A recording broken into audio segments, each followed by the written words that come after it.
Hello guys, welcome back to my channel start with art.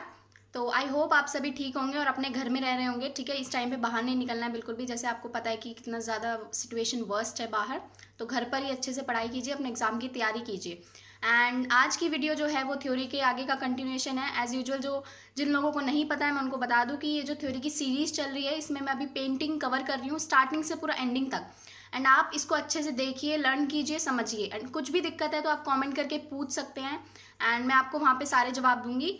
So series जो ये चल रही है पेंटिंग की, ये मैंने जैसे आपको फर्स्ट वीडियो में बताया था, जिन्होंने नहीं देखा है तो इसमें मैं है जो है स्टार्टिंग से लेकर एंडिंग तक पूरा का पूरा कवर करके चलूंगी। सारा राजस्थानी आर्ट, मिनिएचर आर्ट, ठीक है, इंडियन पेंटर्स, इसमें जितनी भी सारी हमारी इंडियन पेंटिंग्स बनी है वो मैं इसमें कवर करूंगी। एंड इसके बाद जो सीरीज आने वाली है वो आर्किटेक्चर और स्कल्पचर की, यानी कि एंशंट इंडिया से लेकर पूरा का पूरा मॉडर्न इंडिया तक जो जो हमारा आर्किटेक्चर बना है, कैसे कैसे स्कल्पचर्स बने हैं, ठीक है, कौन कौन सी डायनेस्टीज के टाइम पे कितना कितना वर्क हुआ है, तो वो सब चीज़ें मैं उसमें कवर करूंगी, डिटेल में कवर करूंगी। ठीक है, इसके अलावा मैं एमसीक्यूज की वीडियोज भी बना रही हूँ जिसमें आपको मैं एमसीक्यूज सॉल्व कराऊंगी, इवन समझाऊंगी भी उन एमसीक्यूज को, ताकि आप भूलें नहीं। ठीक है, तो चलिए आज की वीडियो स्टार्ट करते हैं। And please like, comment, subscribe and share my channel and videos. ठीक है, तो चलिए स्टार्ट करते हैं। तो आज हम पढ़ेंगे वो है क्लासिफिकेशन ऑफ इंडियन पेंटिंग्स। ठीक है, मतलब इंडियन पेंटिंग्स जो है वो कितने पार्ट्स में क्लासिफाइड है, बेसिकली कितने पार्ट्स में वो डिवाइड है। तो सबसे पहले जो इंडियन पेंटिंग्स हैं यानी कि एंशियंट और मेडिवल, वो दो पार्ट्स में डिवाइडेड है। फर्स्ट है म्यूरल्स एंड सेकेंड है मिनिएचर्स। सो म्यूरल और मिनिएचर स्टार्ट करने से पहले मैं सोच रही हूँ आपको एक बार पुराना वाला जो सिलेबस है वो रिवाइज करा देती हूँ, ताकि आपको एक रिदम मिल जाए, मतलब कि हम क्या पढ़ने वाले हैं। ठीक है, और जो लोग फर्स्ट टाइम आए हैं इस वीडियो में तो उन लोगों को पता चल जाए कि अभी तक मैंने क्या पढ़ा दिया है और आगे उनको क्या क्या पढ़ना होगा। ठीक है, तो या तो आप पहले वाली वीडियो देखिए जाकर, या फिर अभी मैं फ़िलहाल रिवाइज करा रही हूँ तो उसको डिटेल में पढ़ने के लिए आप पहले वाली वीडियोज़ देख सकते हैं, उसके बाद आप ये वाली वीडियो कंटिन्यू कर सकते हैं। तो चलिए मैं बताती हूँ कि अभी तक हमने क्या पढ़ा है। सबसे पहले हमने जो है अपना सिलेबस देखा था कि हम सिलेबस में क्या क्या पढ़ने वाले हैं, तो इसमें मैंने कुछ टॉपिक्स डिस्क्राइब किए थे। ठीक है, तो सबसे पहले यही था। देन नेक्स्ट हमने देखा था classification of Indian architecture and paintings, कि हमारा ancient India, medieval Indian, modern India, हमारी जो इंडिया की हिस्ट्री है, आर्ट हिस्ट्री, वो 3 पार्ट्स में डिवाइडेड है। फिर मैंने उसमें बताया था कि जो एंशियंट इंडिया है वो हड़प्पन, मौर्यन, पोस्ट मौर्यन, गुप्ता और साउथ इंडियन आर्ट में डिवाइडेड है, जिसमें कि हम पेंटिंग और आर्किटेक्चर और स्कल्पचर तीनों चीज़ें पढ़ेंगे। सो आर्किटेक्चर और स्कल्पचर की जो सीरीज़ है वो अलग से आएगी। एंड अभी फिलहाल मैं पेंटिंग पढ़ा रही हूँ कि इन एजेस में, मतलब इस टाइम पीरियड में पेंटिंग्स किस किस टाइप की बनी थी। ठीक है, सो ये डिवीजन है पूरा का पूरा। देन नेक्स्ट हमने पढ़ा था, थोड़ा सा इंट्रोडक्शन पढ़ा था हमने पेंटिंग्स के बारे में। अगर आपको याद हो तो मैंने बताया था कि थोड़ा सा एंशिएंट का इंट्रोडक्शन एंड थोड़ा मेडिवल का, एंड देन लास्ट जो मॉडर्न पेंटर्स थे उनके बारे में। देन गाइज नेक्स्ट हमने प्रिंसिपल्स ऑफ पेंटिंग पढ़े थे। ये मैंने आपको बताया था कि हम प्रिंसिपल्स ऑफ पेंटिंग ही सबसे पहले क्यों पढ़ रहे हैं। तो मैंने आपको बताया था कि वात्स्यायन जो थे उन्होंने कामसूत्र अपनी बुक में मेंशन किया था 6 प्रिंसिपल ऑफ पेंटिंग्स। और इससे पहले यानी कि इंडस वैली या फिर ये हड़प्पन, मौर्यन एंड पोस्ट मौर्यन, इस टाइम पे कोई भी पेंटिंग वर्क इतना ज़्यादा नहीं हुआ है। एंड गुप्ता एज के टाइम पे ही पेंटिंग्स बननी शुरू हुई थी, तो इसीलिए उन्होंने, मतलब उसी टाइम के राइटर हैं ये, एंड उन्होंने अपनी बुक में ये मेंशन किया था कितने 6 प्रिंसिपल्स ऑफ पेंटिंग। तो बेसिकली स्टार्टिंग तो हमारी यहीं से हुई ना, कि मतलब पेंटिंग्स का ज़्यादा कुछ रोल था नहीं उससे पहले, तो इसीलिए मैंने आपको सबसे पहले पेंटिंग्स यानी कि प्रिंसिपल ऑफ पेंटिंग्स बताए थे, जिसमें मैंने 6 प्रिंसिपल्स बताए थे। रूप भेद, सदृश्यन, भाव, इसके आप नाम याद कर सकते हैं। ठीक है, ये डायरेक्ट क्वेश्चन नाम से रिलेटेड आ जाता है। वर्णिका भंग एंड प्रमाणम एंड लावण्य योजनम। उसके बाद मैंने बताया था कि काफ़ी सारे ऐसे हमें मतलब एंशियंट उससे एविडेंसेस मिले हैं जिसमें हम ये 6 प्रिंसिपल्स को ऑब्जर्व कर सकते हैं कि हाँ एक्चुअली में इन्हें देखा गया है। ठीक है, देन नेक्स्ट मैंने आपको बताया था कि अभी नई पेंटिंग्स स्टार्ट करने से पहले, यानी कि जो गुप्ता एज के टाइम पे पेंटिंग्स मिली थी, एक बार हम प्री हिस्ट्रिक पेंटिंग्स को देख लेते हैं कि प्री हिस्ट्रिक पेंटिंग्स हमें किस किस टाइप में मिली थी। तो मैंने आपको बताया था जो भी रॉक्स पे बना हुआ था वो उसको हम क्या कहते थे, पेट्रोग्लिफ्स कहते थे। कि नाम बहुत इंपॉर्टेंट है, आप इसे याद कर लीजिएगा। देन मैंने आपको बताया भीमबेटका जो केव्स थी मध्य प्रदेश में, उसमें हमें काफ़ी सारी पेंटिंग्स देखने को मिली थी, एंड ये इस आर्कोलॉजिस्ट ने जो है डिस्कवर की थी, वीएस वाकानकर। तो मैंने बताया था आपको बाइसन, बियर, टाइगर, इस टाइप की वहाँ पे पेंटिंग्स हमें मिली थी मतलब। देन जो हमारी पूरी हिस्ट्री है वो 3 पार्ट्स में डिवाइडेड है। अपर पैलेयोलिथिक, जिसमें कि बताया था मैंने paintings, then Mesolithic period and then Chalcolithic period. तो ये 3 पार्ट्स हैं, इसकी मैंने वीडियो बना रखी है, आप लोग उसे देख लीजिएगा। एंड जिनको रिवाइज नहीं है वो एक बार रिवाइज कर लें इस चीज़ को, ठीक है। देन नेक्स्ट मैंने आपको बताया था भीमबेटका रॉक पेंटिंग्स, यानी कि जो ये तीनों एजेस में ये भीमबेटका रॉक पेंटिंग जो है हमें मिली है, यानी कि जो भीमबेटका की पेंटिंग्स हैं वो हमें अपर पैलेयोलिथिक, मेसोलिथिक, चालकोलिथिक और अर्ली हिस्ट्री और मेडिवल पीरियड तक मिली हैं इनकी पेंटिंग्स, ठीक है। सो ये रॉक शेल्टर से 500 से ज़्यादा पेंटिंग्स यहाँ पे मिली हैं और 2003 में यूनेस्को ने इसे वर्ल्ड हेरिटेज साइट डिक्लेयर कर दिया था। तो ये भीमबेटका रॉक पेंटिंग्स हमें मिली हैं। देन उसमें मैंने आपको बताया कि उनकी मतलब daily day to day activities वो लोग शो करते थे, ठीक है। Playing music, annual fighting, honey collection, etcetera etcetera. Then social life जो है वो बच्चों के और विमेन के प्रेजेंट होने से डिपिक्ट होती थी अच्छे तरह से, और कलर्स किसके कौन कौन से यूज़ होते थे मैंने वो बताया था इसमें। सो आज आता है हमारा क्लासिफिकेशन ऑफ इंडियन पेंटिंग्स, यानी कि आई थिंक आपको ये सीरीज जो है अभी तक समझ आ रही होगी। इसमें मैंने आपको बताया सबसे पहले प्रिंसिपल्स ऑफ पेंटिंग, ठीक है, जो वात्स्यायन ने अपनी बुक कामसूत्र में लिखे थे। सो उस टाइम से, यानी कि गुप्ता एज से जो है असली पेंटिंग्स बननी शुरू हुई थी।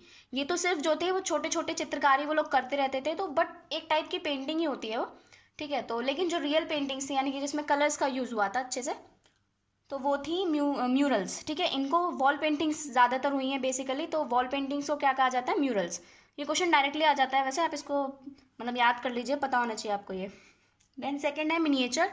मिनिएचर जो है बेसिकली मेडिवल एरा में, यानी कि जब मुगल्स आए थे तो उस टाइम पे मिनिएचर वर्क जो है वो बहुत ज़्यादा हुआ था, तो उसको हम आगे पढ़ेंगे। अभी फिलहाल हम म्यूरल्स पेंटिंग के बारे में अभी पढ़ रहे हैं हम। एंड आप लोग टेंशन मत लीजिए, क्योंकि जो आर्किटेक्चर और स्कल्पचर है वो और ज़्यादा डिटेल्ड है, यानी कि उसमें जो है आपको हर एक, जैसे अभी हम आगे पढ़ेंगे, मैं आपको बताऊंगी।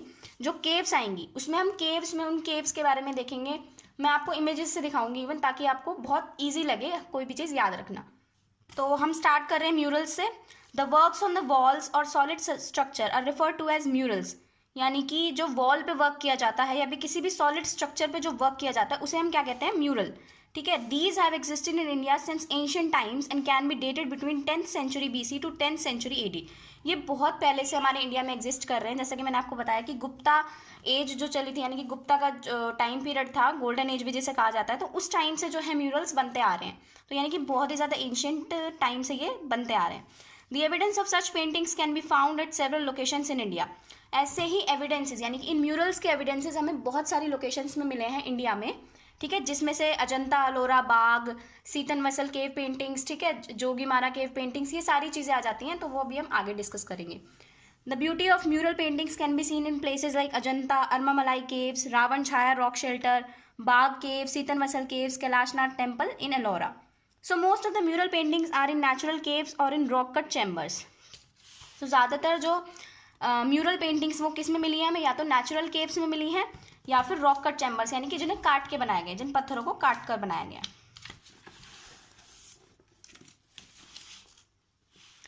The paintings follow a theme, the most common being Hindu, Buddhist and Jain. So ये जितने भी म्यूरल्स हमें मिले हैं इसमें कॉमन थीम देखा गया है कि हिंदू, बुद्धिस्ट और जैन पेंटिंग्स मोस्टली हमें मिली हैं, ठीक है।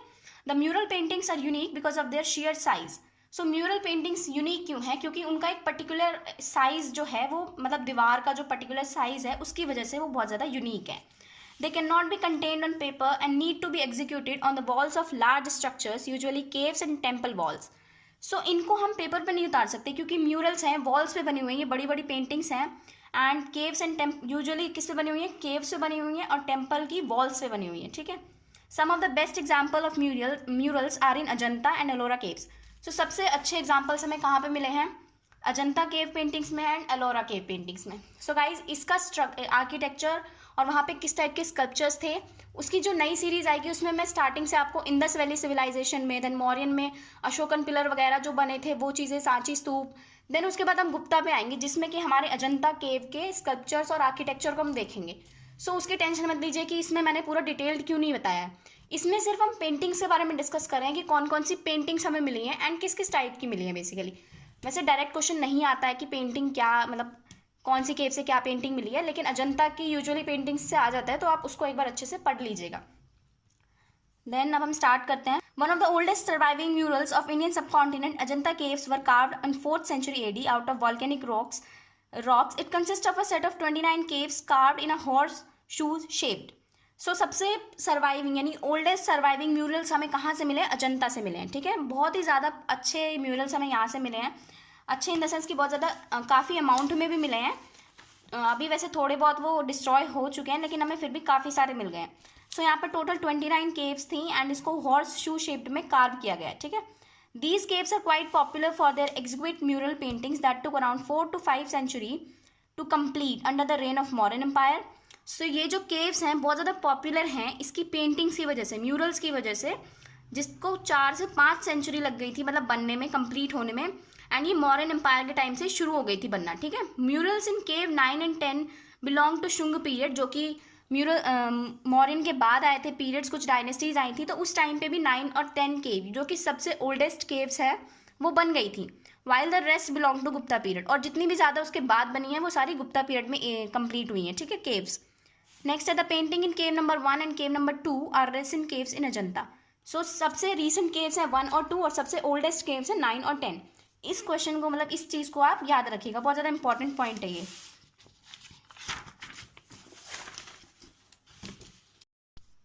The walls of the caves have both murals and fresco paintings, यानी कि म्यूरल्स भी मिले हैं और फ्रेस्को पेंटिंग्स भी मिली हैं। तो फ्रेस्को पेंटिंग्स होती हैं जो कि वेट प्लास्टर पे की जाती है। ठीक है, दे यूज टेम्परा स्टाइल जिसमें हम मतलब कोई बाइंडर यूज़ करते हैं, पिगमेंट जो है पिगमेंट को बाइंड करने के लिए कोई बाइंडर हम यूज़ करते हैं, जैसे उसमें हम एग यूज़ करते हैं, तो ये टेम्परा स्टाइल यूज़ करते थे। ठीक है, the paintings portray human values and social fabric along with the style, costumes and ornaments of that period. वो जो पेंटिंग्स हैं वो उससे हमें क्या पता चलता है कि वहाँ की वैल्यूज़ कैसी थी। ठीक है, सोशल इन्वायरमेंट कैसा था, कॉस्ट्यूम्स किस तरह के पहनते थे वो, ऑर्नामेंटेशन यानी कि किस तरह की ज्वेलरी वो पहनते थे, उससे हमें पता चलता था। इन पेंटिंग्स का हमें उस टाइम के पीरियड के लोगों के बारे में पता चलता है basically. The emotions are express through hand gestures. जो इमोशंस हैं यानी कि उन लोगों के मतलब जो भी जिस टाइप की उन्होंने मुद्राएं बनाई हुई हैं, या कोई किसी को आशीर्वाद दे रहा है या फिर कुछ किसी को चढ़ावा कर रहे हैं, तो वो उनके इमोशन किससे एक्सप्रेस हुए हैं? ज़्यादातर हैंड गेस्चर से। The unique feature of the painting is the each female figure has a unique hairstyle. And काफ़ी यूनिक फीचर है ये कि मतलब हर एक फीमेल फिगर का थोड़ा सा यूनिक हेयर स्टाइल है, किसी का भी सेम नहीं बनाया मतलब उन्होंने। Even animals and birds are shown with emotions, और एनिमल्स और बर्ड्स के भी इमोशंस उसमें दिखाए गए हैं पेंटिंग्स में। The common themes of these paintings range from Jatak stories to the life of Buddha to elaborate descriptive decorative patterns of the flora and fauna. Common theme हमें क्या क्या मिला है यहाँ पे, मतलब जो अजंता की पेंटिंग्स हैं उसमें कॉमन थीम जातक स्टोरीज है। सबसे मोस्ट इंपॉर्टेंट क्वेश्चन है आता है इससे, जातक स्टोरी से रिलेटेड। जातक स्टोरीज के आते हैं अभी हम आगे पढ़ेंगे, देखेंगे। ठीक है, तो Jataka stories, life of Buddha to elaborate decorative patterns of flora and fauna, यानी कि फूल पत्तियां भी हमें काफ़ी सारी मिली हैं जो कि बहुत ज़्यादा उन्हें डेकोरेटिव पैटर्न की तरह यूज़ किया गया है। तो इस टाइप के थीम्स हैं वहाँ पे बेसिकली। बुद्धा तो है ही मोस्ट इंपॉर्टेंट थीम, उसके अलावा जो है ज्योमेट्रिकल डिज़ाइंस फ्लोरा फौना में मिले हैं। नेक्स्ट है the graceful poses of human and animals adorn the walls of the caves. The medium of painting was vegetable and mineral dyes. Graceful poses of human and animal, and जो caves की wall है उस पर इतने सुंदर सुंदर उनके graceful poses दिखाए गए ह्यूमंस के और एनिमल्स के, जिससे कि वो केव्स जो है मतलब अलग ही चमकती हैं बिल्कुल इस तरह से कि इतने अच्छे अच्छे पोजेस दिखाए गए हैं कि वो वॉल्स बहुत ही अच्छी लगती हैं देखने में। The medium of painting was vegetables and mineral dyes. तो वेजिटेबल यूज़ किया गया क्योंकि मतलब वेजिटेबल्स से जो कलर्स वगैरह बनाए उन्होंने, एंड मिनरल डाइज जो थे उस तरह के कलर्स उन्होंने वो यूज़ करे हुए हैं। The outlines of the figure is with red occur with contours of brown, black और डीप रेड। आउटलाइन किससे करी गई है? फिगर्स की आउटलाइन भी हुई है रेड ऑकर से, and contours of brown, black और डीप रेड, यानी कि इन कलर्स का यूज़ किया गया है उन फिगर्स को उभारने के लिए। अब हम पढ़ते हैं some important paintings at Ajanta are. Basically caves में से ना स्कल्पचर पूछे जाते हैं, लेकिन ज़्यादातर जो है इस केव अजंता में से कुछ पेंटिंग्स जो है वो बहुत इंपॉर्टेंट हैं, तो उनके नाम आपको पता होने चाहिए, तो वो मैं बता रही हूँ। Scenes from the Jataka stories of Buddha's former life as Bodhisattva. ठीक है, यानी कि जो जातक स्टोरीज थी यानी कि उसमें बुद्धा की पुरानी जीवन को दिखाया गया है, कितने काफ़ी सारे जन्म उनके दिखाए गए हैं as a Bodhisattva, the life of Gautam Buddha etcetera. तो इसके बहुत सारे सीन्स मिले हैं कि गौतम बुद्धा की लाइफ पुराने जन्म में कैसी थी, यानी कि उनकी प्रीवियस लाइफ को बहुत ज़्यादा दिखाया गया।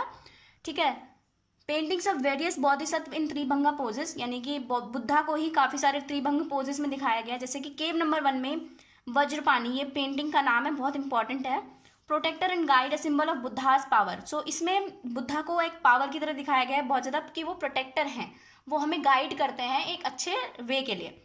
नेक्स्ट है मंजूश्री, ये पेंटिंग है मैनिफेस्टेशन ऑफ बुद्धाज विजडम। फिर है Padmapani Bodhisattva, symbol of Buddha's compassion, कि इसमें बुद्धा कितने कंपैशनेट हैं उस चीज़ को दिखाया गया है। नेक्स्ट पेंटिंग जो है वो है the dying princess in cave number 16। Dying princess in cave number 16, ये डायरेक्ट क्वेश्चन आ जाता है कि केव नंबर 16 की जो फेमस पेंटिंग है वो क्या है, या फिर डाइंग प्रिंसेस जो है वो कौन सी केव में मिली है। तो आपको ये एज इट इज़ याद रखना है, ठीक है।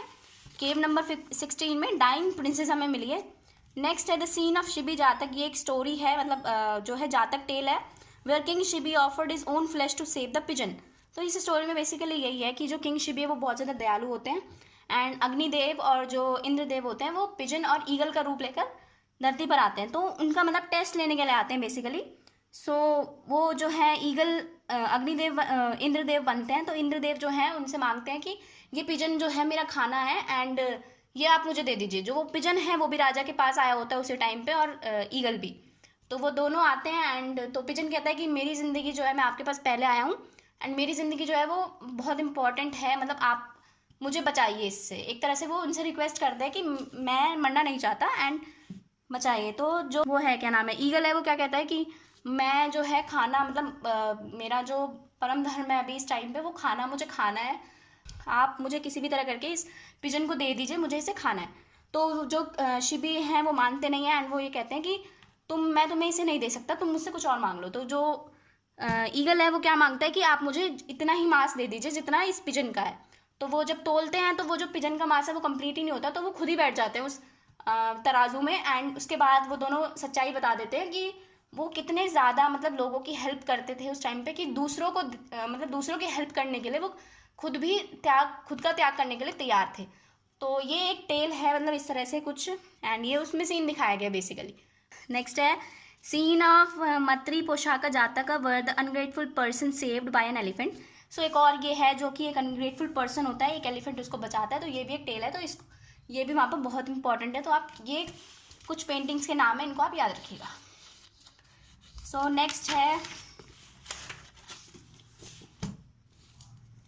नेक्स्ट है Jataka stories, the Jataka tales related to the previous birth of Gautam Buddha in both human and animal forms. So Jataka tales क्या होती हैं कि जो गौतम बुद्धा के पुराने जन्म थे, ठीक है, इन्होंने मतलब ऐसा माना जाता है कि उनके काफ़ी सारे समथिंग 500 से ज़्यादा जन्म थे। सो वही होती हैं जातक टेल्स, जिसमें ये बताया जाता है कि बुद्धा पुराने जन्म में, मतलब उनकी अलग अलग कहानियाँ हैं कि पुराने जन्म में बुद्धा ये थे, बुद्धा वो थे, ठीक है। उनके अलग अलग रूप दिखाए गए, एनिमल्स की फॉर्म में, ह्यूमन की फॉर्म में, ठीक है, काफ़ी सारे रूप दिखाए गए हैं। सो फेमस जातक टेल्स इसमें बता रखी हैं, एंड देयर आर 34 जातक स्टोरीज इन अजंता। वैसे तो काफ़ी सारी जातक टेल्स हैं, लेकिन अजंता में जो है वो 34 जातक स्टोरीज दिखाई गई हैं। फिर ये दो फेमस टेल्स हैं, the ass in the lion's skin and then the foolish timid rabbit. So अभी हम इतना ही पढ़ लेते हैं, देन नेक्स्ट में हम कंटिन्यू करेंगे एलोरा, एंड उसके अलावा जो केव्स हमें मिली हैं उसमें म्यूरल्स जो हमें मिले हैं, ठीक है। आज हमने अजंता में देखे हैं, नहीं तो वीडियो काफ़ी लंबी हो जाएगी, तो इसलिए अभी मैं इसको यहीं फिनिश करती हूँ। तो गाइज आज की वीडियो में बस इतना ही, एंड अब हम मिलते हैं नेक्स्ट वीडियो में नए कंटेंट के साथ में आपके लिए लेकर। And please like comment subscribe and share my channel as much as possible. It will give me motivation to make more videos for you guys, and please take care of yourself at this time, and मिलते हैं अब हम next video में। Take care, bye bye.